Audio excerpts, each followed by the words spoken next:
पक्षपातपूर्ण रवैया तो क्लियर कट दिख रहा है कि जो आप नाम ले रहे हैं जिन लोगों का, उन्होंने तो दंगों को रोकने की कोशिश की, दंगे ना हो इसके लिए कोशिश की और उन्हीं को टारगेट करके अगर किया जाए तो ये पूरा-पूरा एक पार्शियलिटी, पक्षपातपूर्ण रवैया है, जो मेरे ख्याल से एक लोकतंत्र में बहुत गलत बात है और ये हमारे डेमोक्रेटिक वैल्यूज को बहुत कमज़ोर करता है। पलपल न्यूज से मैं हूं आपके साथ नदीम अकरम। आज 24 फरवरी है, यानी कि दिल्ली दंगे एक साल पहले जिस तरीके से दिल्ली में एक बयान के बाद भड़के और आज फिर उस बयान की चर्चा है, क्योंकि अब एक साल तक वो नजर नहीं आए और एक साल बाद तमाम टीवी चैनल विजन पर बैठ करके अपनी बात को सही साबित करने पर उतारू हो रखे हैं। और इसी पर हमसे बात करने के लिए डॉक्टर राम पुनियानी सर मौजूद हैं। सर, मैं आपसे जानना चाहूंगा कि एक साल पहले एक बयान दिया जाता है, अभी ट्रंप जाने तक तो हम लोग शांत बैठे हैं, ट्रंप के जाने के बाद हम लोग दिखा देंगे इन लोगों को। किस तरीके से देखते हैं इन चीजों को, क्योंकि एक साल बाद कार्रवाई जिस तरीके से दिल्ली पुलिस की शक के घेरे में है, उस पर कई सारे सवाल खड़े हो रहे हैं। देखिए ये जो दिल्ली के दंगे बहुत एक दुर्भाग्यपूर्ण घटना थी और इस प्रकार के बयान कि हम कानून की प्रक्रिया अपने हाथ में ले लेंगे और जो काम सरकार का होना चाहिए या प्रशासन का होना चाहिए उसके बदले हम ये कर देंगे, ये एक गलत संदेश समाज में देता है जिससे लोग प्रभावित होकर कुछ गलत काम करने लग जाते हैं। और ये एक प्रक्रिया थी शाहीन बाग के आंदोलन के खिलाफ,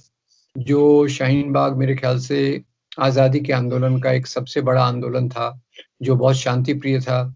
जो लोकतांत्रिक मूल्यों के आधार पे था। उसके खिलाफ एक प्रकार की साजिश के रूप में इस प्रकार के बयान आए और उस बयानों के बाद भी उन लोगों पे उँगली उठाई गई जिन लोगों ने शांति से काम किया, जिन लोगों ने समाज को रोकने की बात की और जिन लोगों ने ये भड़काऊ बयान दिए, उन पर किसी प्रकार की कार्रवाई नहीं हुई। तो ये हमारे एक सिस्टम का एक बड़ा दोष है कि जहाँ हमको जिनके खिलाफ कार्रवाई करना चाहिए, उनके खिलाफ हम चुप हैं और जो लोग समाज में शांति की बात करते हैं, अहिंसा की बात करते हैं, उनके खिलाफ कदम उठाए जाते हैं। तो ये एक बहुत हमारे लिए, हमारे समाज के लिए एक चिंता का विषय होना चाहिए। क्योंकि सर हमने देखा कि जिस तरीके से अनुराग ठाकुर की बात की जाए, कपिल मिश्रा की बात की जाए, प्रवेश वर्मा की बात की जाए, तमाम ऐसी फहरिस्त लंबी है जिनसे कोई पूछताछ नहीं की गई। और वहीं अगर मीडिया के खेल को भी हम लोग समझने की कोशिश करें, खासतौर पर गोदी मीडिया जो है हमारा, अगर ताहिर हुसैन पकड़ा गया, खालिद सैफी पकड़े गए, उमर खालिद पकड़े गए, तमाम लोगों को पकड़ करके दिल्ली दंगे का मास्टरमाइंड सरगना बताने तक की कोशिश की गई। पर जिन लोगों ने बयान दिए देश के गद्दारों को गोली मारो फला फला को, उनसे कोई पूछताछ नहीं। और दिल्ली पुलिस कहती है कि हमने दिल्ली दंगे के दौरान 1800 लोगों को गिरफ्तार किया गया है। और जब उनसे पूछा जाता है कि आपने किन लोगों को गिरफ्तार किया गया है, इसका संवैधानिक राइट है हमारे पास कि हमें जानने का अधिकार है कि किन किन लोगों को आपने गिरफ्तार किया है, तो दिल्ली पुलिस उसे साफ तौर पर मना कर देती है कि हम नहीं बताएंगे। तो जो संविधान के आधार पर दिल्ली दंगे की कानूनी लड़ाई लड़ रहे हैं, उनके ऊपर कार्रवाई, क्या अब देश की जनता को यह भी अधिकार नहीं है जानने का कि इस घटना में आखिरकार क्या-क्या घटित हुआ है? देखिए, ये मेरे ख्याल से पिछले कुछ सालों में आपकी बात ये बिल्कुल सही है कि हमारा जो प्रशासन है वो पारदर्शी, ट्रांसपेरेंट होना चाहिए और लोकतंत्र में ये अधिकार है लोक प्रतिनिधियों को और जनता को ये जानने का कि किस आधार पे गिरफ्तारियां हो रही हैं और किस प्रकार से जिन लोगों ने गलतियां की उस प्रकार से उन पर क्या एक्शन, क्या गतिविधि की जा रही है, ये हमारा पूरा अधिकार है। पर मेरे ख्याल से पिछले 25-30 सालों में हमारे जो लोकतांत्रिक मूल्य हैं, डेमोक्रेटिक वैल्यूज़ हैं, वो बहुत कमज़ोर होती जा रही हैं। और दूसरी तरफ से कुछ सरकारी एजेंसीज़ का पक्षपात वो बहुत सामने आ रहा है, बहुत क्लियरली दिख भी रहा है और वो अपने एक दिमाग में रख के उस प्रकार के एक्शंस को लेते हैं जिस प्रकार से जिसके कारण कुछ लोगों को निशाना बनाया जाए और इसमें जो पक्षपातपूर्ण रवैया है एडमिनिस्ट्रेशन का या पुलिस का या बाकी का, वो काफ़ी अभी क्लियर क्लियर दिख रहा है और इसका हमको विरोध तो करना चाहिए पूरा-पूरा। क्योंकि सर अगर मैं ये जानना चाहूँ और समझना चाहूँ, क्योंकि 1 साल बाद कपिल मिश्रा के बयान जो हैं वो सोशल मीडिया पर फिर से वायरल हो रहे हैं, क्योंकि कई बड़े-बड़े मीडिया इंडस्ट्रीज को वो इंटरव्यू भी देते हुए नजर आ रहे हैं। 1 साल तक कपिल मिश्रा की इस केस में पूरी तरीके से खामोशी थी। जब उनसे पूछा गया कि